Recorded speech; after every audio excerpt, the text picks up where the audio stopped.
La rédemption est accomplie et l'homme, déjà potentiellement rétabli dans cette capacité relationnelle d'amour oblative dont nous avons souvent parlé.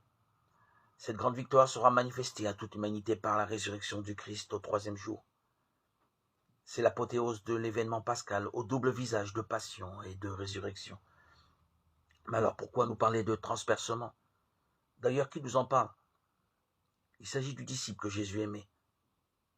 C'est ainsi que saint Jean se désigne lui-même, et ce titre n'a rien à voir avec la manifestation d'un favoritisme chez le Christ ou d'une présomption chez Jean. L'apôtre était ce disciple que Jésus aimait, non parce que ce dernier aimait moins les autres apôtres, mais parce que seul Jean avait découvert ce trop grand amour, dont parlera d'ailleurs l'apôtre Paul. Jean, qui avait reposé sa tête sur le cœur du Sauveur au soir de la scène, savait ce que voulait dire être aimé de Dieu. Lui seul avait pressenti la folie de cet amour que Dieu ne garde pas en lui-même, mais qui ne peut qu'épancher sur tous les hommes. Jean, en fait, expérimentait déjà ce à quoi nous sommes tous appelés, être aimés par Dieu à la folie, c'est-à-dire jusqu'au plus profond de nos blessures, de nos ténèbres, de nos souffrances.